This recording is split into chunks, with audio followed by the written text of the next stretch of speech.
Bonjour à tous, à vous tous qui nous suivez. Bonjour, vous tous qui nous suivez dans des différentes voies. Nous vous saluons tous. Il est temps que nous puissions partager ce qui vient de la part de notre Dieu. Avant ça, nous allons prier. Père, nous te bénissons pour ce temps merveilleux. Nous te bénissons, Seigneur, pour ton amour et ta grâce. Nous te bénissons, Seigneur, pour t'être disposé à nous parler, t'être disposé à nous aider. Père, nous t'abandonnons ce temps entre tes mains. Nous t'abandonnons, Seigneur, oh Dieu, toutes les personnes, tous nos frères et sœurs qui nous suivent en ce lieu et en ce temps. Et ceux qui nous suivront après. Père, nous t'abandonnons, Seigneur, ce temps, que ce temps puisse être entre tes mains et dirigé par toi au nom de Jésus que nous avons prié. Amen. Encore une fois, bonjour à vous tous qui nous suivez et vous tous qui allez nous suivre dans le futur.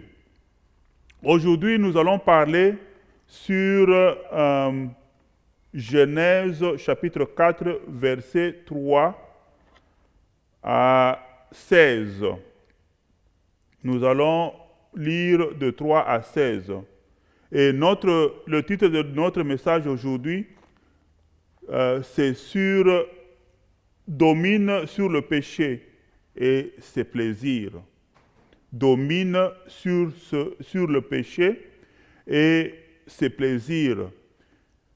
Quand Dieu nous demande de dominer sur le péché et les plaisirs du péché, c'est parce qu'il sait que nous avons cette capacité de dominer. Nous avons cette capacité de dominer sur le péché parce qu'il nous a donné cette capacité et nous avons la capacité de dominer sur les plaisirs du péché. Nous allons lire notre passage d'aujourd'hui dans Genèse chapitre 4. Nous allons lire du verset 3 au verset 16. Je lis Genèse chapitre 4 de 3 à 16. Au bout de quelque temps, Caïn fit à l'Éternel une offrande de fruits de la terre, et Abel de son tour fit une de premier-né de son troupeau et de leur graisse. L'Éternel porta un regard favorable sur Abel et sur son offrande, mais il ne porta pas un regard favorable sur Caïn et sur son offrande. Caïn fut très irrité et son visage fut abattu. Et l'Éternel dit à Caïn, « Pourquoi es-tu irrité? Pourquoi ton visage est-il abattu? Certainement, si tu agis bien, tu relèveras ton visage. Et si tu agis mal, le péché se couche à la porte, et ses désirs se portent vers toi. Mais toi domine sur lui. » Cependant, Caïn adressa la parole à son frère Abel, mais comme ils étaient dans le champ, Caïn se jeta sur son frère Abel et le tua. L'Éternel dit à Caïn, « Où est ton frère Abel? » Il répondit, « Je ne sais pas. Suis-je le gardien de mon frère? » Et Dieu dit, « Qu'as-tu fait? La voix du sang de ton frère crie de la terre jusqu'à moi. Maintenant, tu seras maudit de la terre qui a ouvert sa bouche pour recevoir de ta main le sang de ton frère. Quand tu cultiveras le sol, il ne te donnera plus de richesse. Tu seras errant et vagabond sur la terre. Caïn dit à l'Éternel, mon châtiment est trop grand pour être supporté. Voici, tu me chasses aujourd'hui de cette terre. Je serai caché loin de ta face, je serai errant et vagabond sur la terre, et quiconque me trouvera me tuera. L'Éternel lui dit, si quelqu'un tuait Caïn, Caïn serait vengé cette fois. Et l'Éternel mit un signe sur Caïn pour que quiconque le trouverait ne le tuât point. Puis Caïn s'éloigna de la face de l'Éternel et habita dans la terre de Nod, à l'orient d'Éden. Amen. Oui, aujourd'hui nous sommes en train de parler, nous parlons sur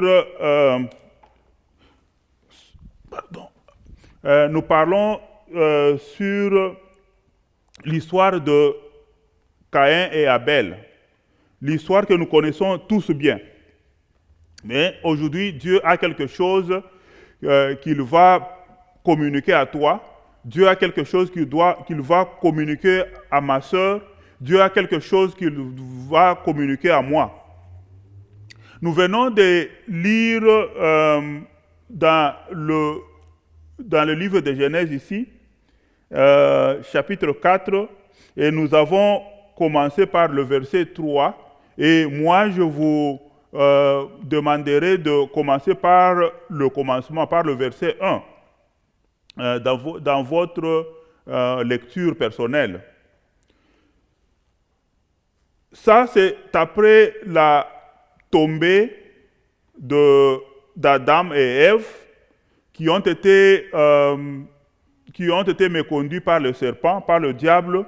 Il a utilisé l'instrument, son instrument c'était le serpent, pour qu'il puisse amener Adam et Ève à se méconduire de Dieu.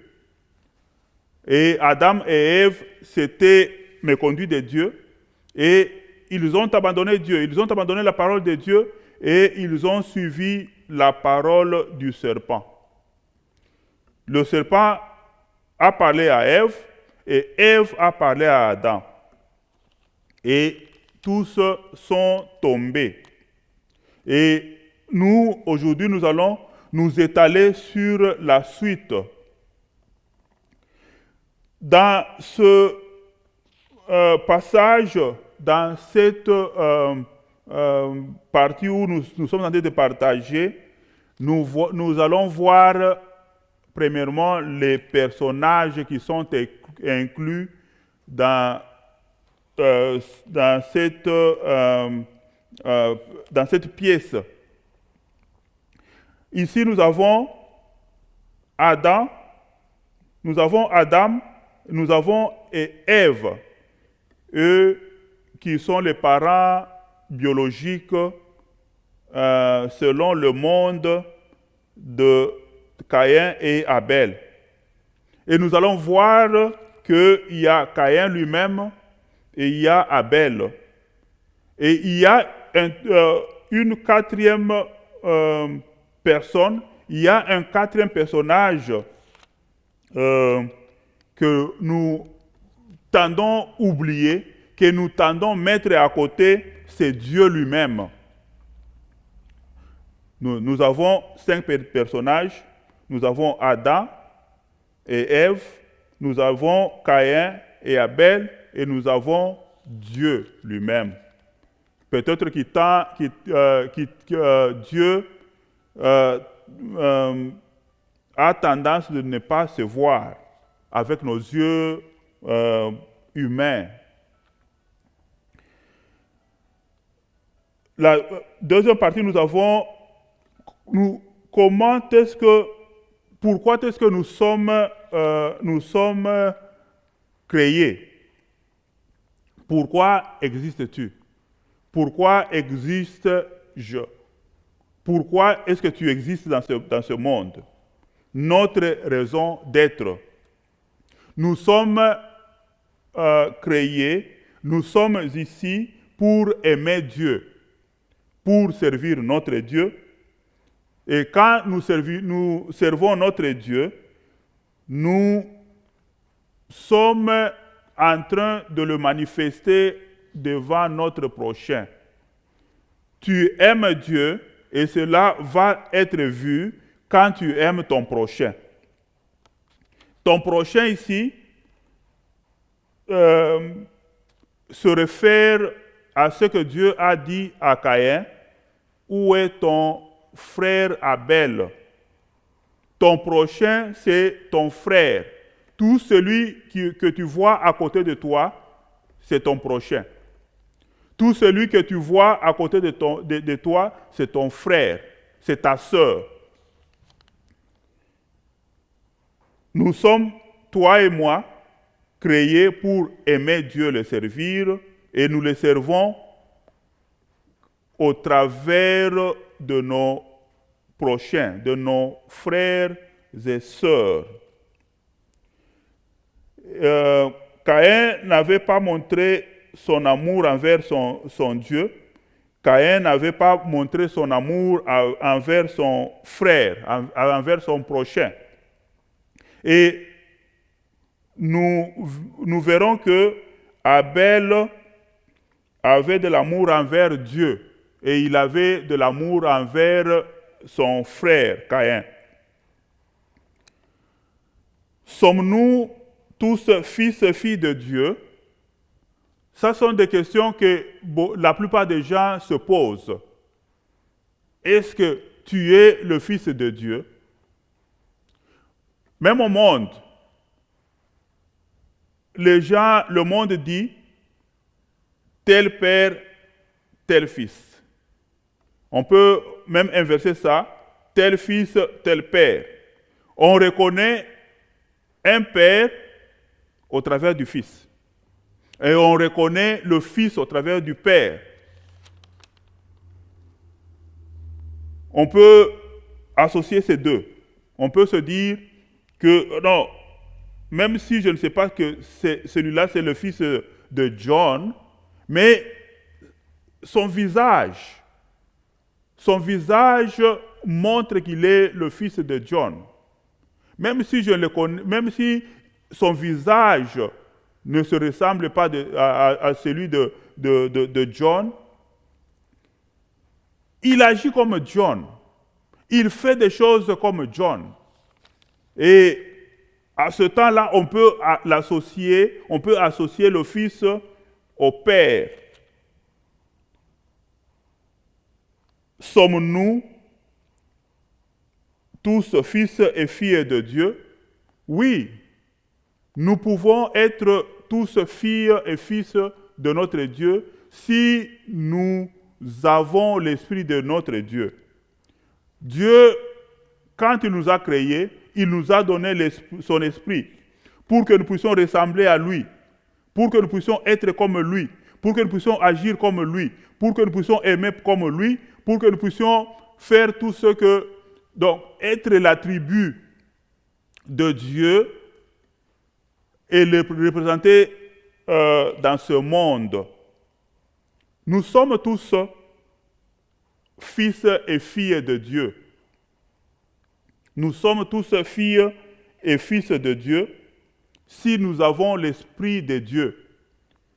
À la création de l'homme, Dieu a soufflé son esprit dans l'homme pour que l'homme ressemble à Dieu, pour que l'homme soit identique à Dieu. Si tu as l'Esprit de Dieu, tu es fils de Dieu. Si tu n'as pas l'Esprit de Dieu, tu n'es pas fils de Dieu. Si tu as l'Esprit de Dieu, tu es fille de Dieu. Et si tu n'as pas l'Esprit de Dieu, tu n'es pas la fille de Dieu. Nous devenons fils et filles de Dieu si nous avons l'Esprit de Dieu, si nous avons l'esprit d'amour comme Dieu, si nous avons l'esprit de la patience comme Dieu, si nous pensons faire du bien aux autres, en ce moment-là, nous sommes filles et fils de Dieu. Mais si nous sommes animés de mauvaises ambitions, si nous n'avons pas d'amour, si nous n'avons pas les traits que Dieu a, nous ne sommes pas fils de Dieu.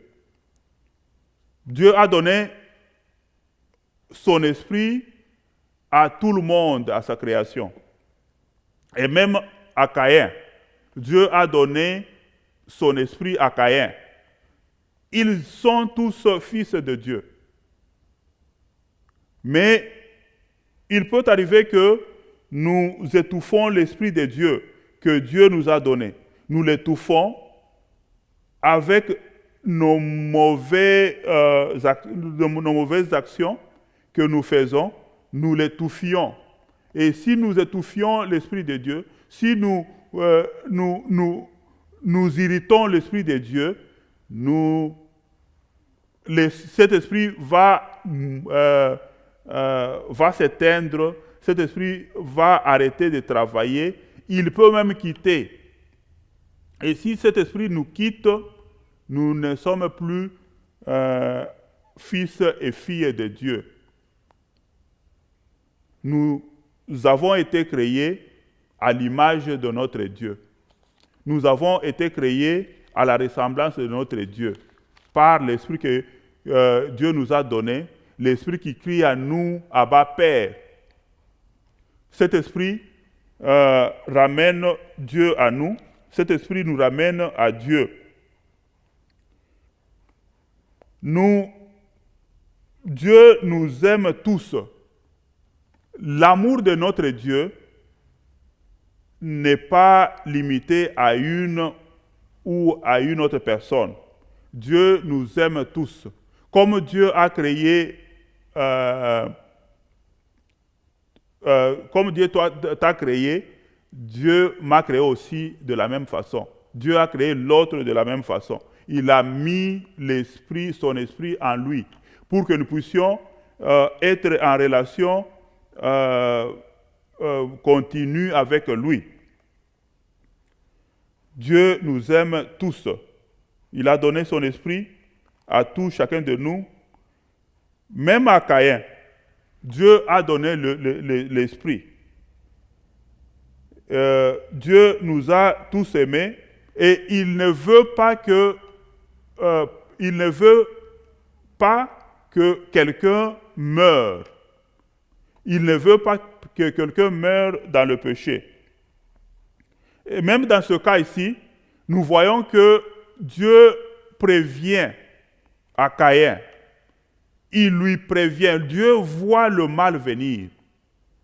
Il dit à Caïn que, donc, il dit à Caïn, au verset 7, il dit, certainement, si tu agis bien, tu relèveras ton visage. Et si tu agis mal, le péché se couche à la porte et ses désirs se portent vers toi. Mais toi, domine sur le péché.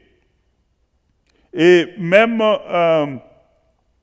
avant que Caïn puisse porter sa main sur son frère, Dieu intervient. Parce que Dieu voit les choses avant qu'elles n'arrivent. Dieu voit les choses, Dieu voit notre futur avant que ce futur n'arrive dans nos vies. Nous verrons et nous avons vu que Dieu est en train de prévenir Caïn. Il lui dit, Caïn, arrête. Le péché est à ta porte. Le péché vient vers toi. Mais évite le péché. Domine sur le péché.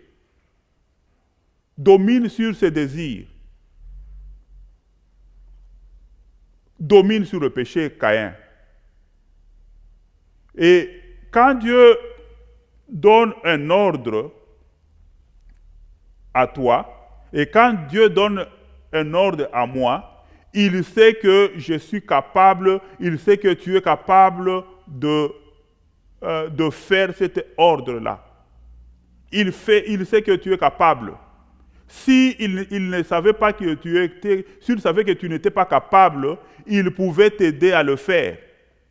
Mais dans ce cas, il sait que Caïn est capable de dominer sur le péché et sur le désir de péché. Il sait. C'est la raison pour laquelle il demande à Caïn, Caïn domine sur le péché. Et tu es capable de le faire. Mais malgré que Caïn était prévenu, Dieu a parlé à Caïn pour le prévenir du péché. Caïn a continué. Et même quand Caïn était fâché, quand Caïn était abattu, quand son visage n'était pas relevé, Dieu avait vu, avant que Caïn ne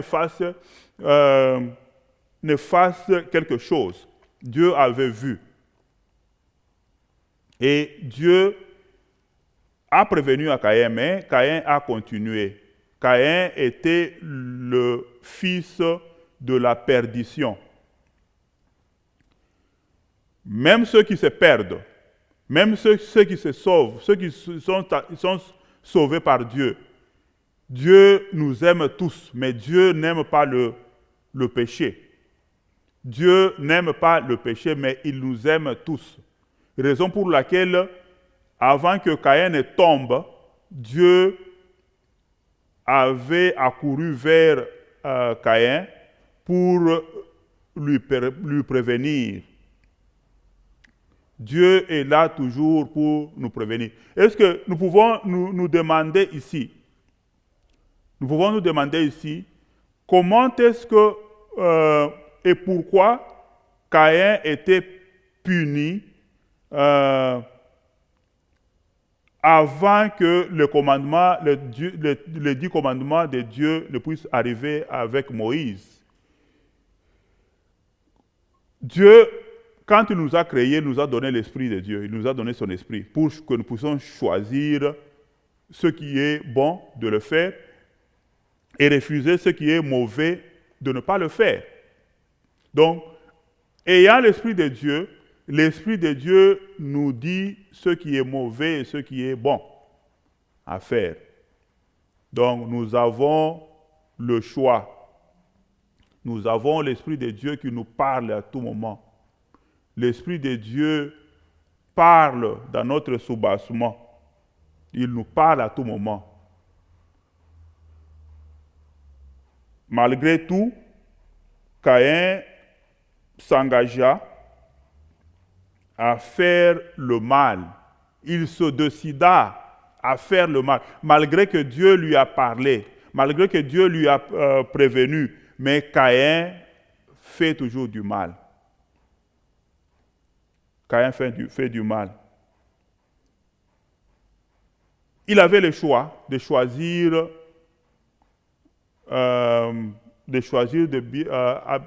donc pour qu'il puisse faire le bien. Il avait le choix, il avait cette capacité, mais il a choisi à tuer son frère. Et nous allons voir que quand Dieu a vu que Caïn a tué son frère, parce que Caïn ne savait pas que Dieu pouvait le voir. Aussitôt qu'il l'a tué, Dieu l'appelle encore pour lui dire, Caïn, où es-tu? Où est ton frère? Où est ton frère? Caïn répondra à Dieu, je ne sais pas là où mon frère est. Et il ajoute pour dire, Suis-je le gardien de mon frère? Est-ce que nous pouvons être le gardien entre nous? Sommes-nous gardiens des uns et des autres? Oui, nous sommes gardiens des uns des autres. Si si Caïn n'était pas gardien de son frère, Dieu ne pouvait pas lui demander. Et Dieu a demandé une simple question à Caïn. Il a dit, Caïn, où est ton frère Abel? C'est tout. Il n'a pas dit, Caïn, où est ton frère que tu gardes? Il a dit, Caïn, où est ton frère Abel? Et d'où est venue cette idée que Caïn a eue pour dire à Dieu, suis-je le gardien de mon frère? D'où est venue cette idée-là? D'où est venue cette idée de dire, suis-je le gardien de mon frère? Et quand nous voyons la réponse de Jésus à Pilate, quand Pilate a demandé à Jésus, es-tu le roi d'Israël? Jésus lui a dit, tu le dis toi-même. Dans ce cas ici, Caïn demande à Dieu, suis-je le gardien de mon frère? Dieu lui répondra de la même façon pour dire, tu le dis toi-même. Tu le dis toi-même. Nous tous, nous sommes gardiens les uns les autres. Par l'amour que Dieu nous a donné, par l'Esprit de Dieu que nous avons en nous, nous ne pouvons pas penser à faire du mal à notre frère. Nous ne pouvons pas penser à faire du mal à notre sœur. Nous ne pouvons pas penser à faire du mal à quiconque qui est proche de nous. Nous sommes tous, d'une façon ou d'une autre, gardiens de nos prochains. Nous sommes gardiens de nos frères et sœurs. Sommes-nous gardiens des uns et des autres? Oui, nous le sommes. Parce que Dieu nous a créés pour que nous puissions d'abord l'aimer et ensuite le servir. Le service à Dieu, l'amour de Dieu se manifeste dans ce que nous faisons pour nos prochains. L'amour et le service de Dieu se manifestent dans ce que nous faisons pour les prochains. Si, par exemple, nous disons que nous aimons Dieu et que nous n'aimons pas notre prochain, cet amour est trompeuse. L'amour envers Dieu est trompeuse. C'est une amour fausse. L'amour de notre Dieu, le service à notre Dieu se manifeste dans ce que nous faisons pour les autres. Caïn avait tué son frère.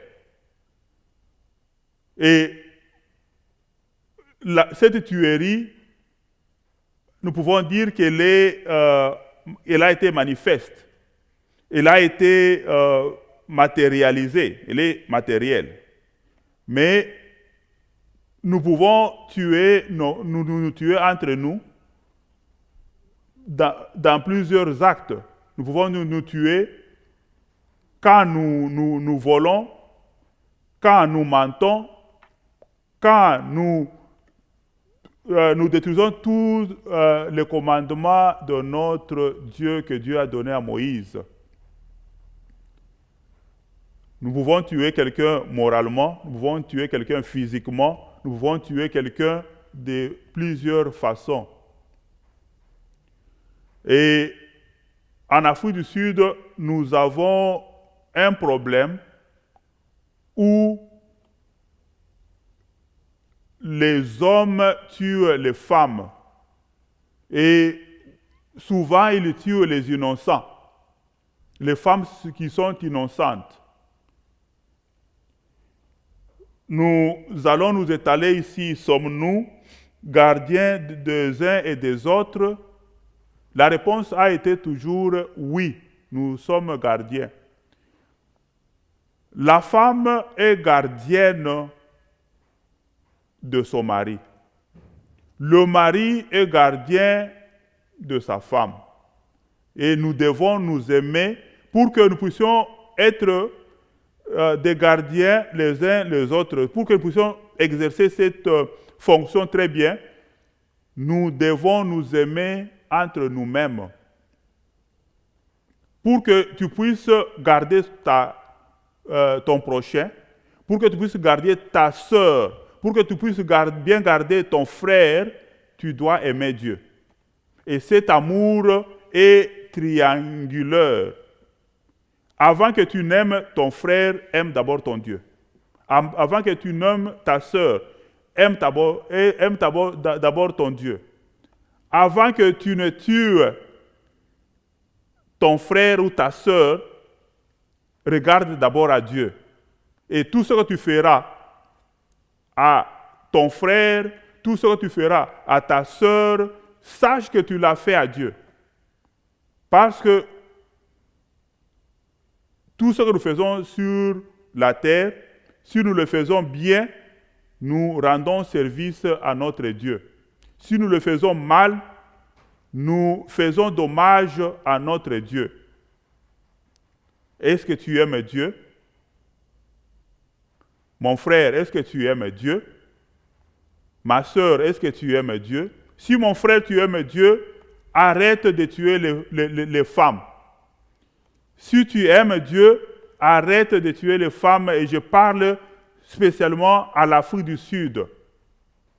Il n'y a aucune autre action, il n'y a aucun autre acte que ton frère ou ta sœur a fait pour que tu puisses le tuer, pour qu'il puisse mériter de la mort. Il n'y a aucun acte, il n'y a aucune action mauvaise qu'il a faite pour qu'il puisse mériter de la mort. Et tu ne le tues pas parce que tu l'aimes. Tu ne me diras pas que tu l'as tué parce que tu l'as aimé. Tu l'as tué parce que tu ne l'as pas aimé. Tu l'as tué parce que tu as eu une méchanceté. Tu l'as tué parce que tu as l'envie. Tu l'as tué parce que tu ne l'as pas aimé. Et si tu le tues, cette action que tu fais là, tu l'as fait à Dieu. L'amour de Dieu, si tu dis que tu aimes Dieu, tu dois aimer ton prochain. Et cet amour est triangulaire. Mon frère, ma sœur, nous sommes tous gardiens des uns des autres. Et nous sommes tous fils et filles de Dieu. Et nous allons voir ici que Adam et Ève ont donné naissance à Caïn et Abel. Et à un certain temps, ils ont tous disparu. C'est Dieu qui entre dans la scène. C'est Dieu qui entre dans la scène et c'est Dieu qui s'en prend avec Caïn. C'est Dieu. Donc, nous tous, nous sommes les enfants de Dieu. Nous tous, nous sommes les enfants de Dieu. Dieu n'est jamais grand-père. Dieu n'est jamais vieilli. Dieu, il est Dieu, il est ce qu'il est jusqu'à la fin de temps. Jusqu'à la fin de notre temps. Dieu est ce qu'il est. Et si nous devons voir, nous devons regarder dans le verset 11. Dans le verset 11, Dieu dit à Caïn maintenant. Maintenant. Donc, après l'exécution du péché, après de l'avoir résisté, Caïn a résisté à Dieu. Dieu lui dit, maintenant tu seras maudit. Tu seras maudit de la terre qui a ouvert sa bouche pour recevoir de ta main le sang de ton frère. Et quand tu cultiveras le sol, il ne te donnera plus de richesse. Tu seras errant et vagabond. Ne pas avoir Dieu ne te donne pas la paix. Ne pas avoir Dieu te fait de toi vagabond. Mais si tu as Dieu, tu as la paix. Si tu as Dieu, tu as une résidence. Mais si tu n'as pas Dieu, tu es errant. Tu n'as pas de paix.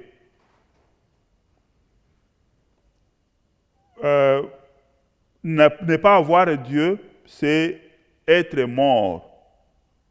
Et nous allons voir un autre aspect dans Caïn. Malgré tout ce que Caïn a fait, malgré tout ce que Dieu disait à Caïn, Caïn n'a pas voulu se repentir. Caïn est resté, il a accepté son péché. Il est resté comme il est resté intact. Il ne voulait pas se repentir. Et Dieu, qui est le péché, Dieu est le péché et aime tout le monde. Dieu insista à ce que Caïn puisse ne pas faire le mal, puisse se détourner de sa voie. Mais Caïn, qui était un enfant de perdition, ne se détourna pas de son mal, même si Dieu lui avait prévenu avant qu'il ne puisse consommer le péché. Mais Caïn ne s'est pas repenti avant la consommation de son péché. Et même après, il accepte la malédiction que Dieu lui dit. Et il accepte d'être chassé de Dieu. Même après donc avant qu'il puisse s'en aller, il demande à Dieu, ta punition est plus grande pour moi, pour que je puisse la porter. Et Dieu lui dit, je vais te garder. Donc, il se parle quand Dieu est en train de le punir. Il se parle avec Dieu et Dieu lui répond. Et Dieu le protège et Dieu le garde. Dieu a besoin que tu te repentes de tes péchés. Dieu a besoin que tu changes ta voie. Dieu a besoin que tu le suives. Que tu changes, que tu te repentes des mauvaises voies que tu as suivies et que tu puisses le suivre. Dieu n'a pas besoin que tu meures. La mort, c'est cette séparation d'entre toi et Dieu.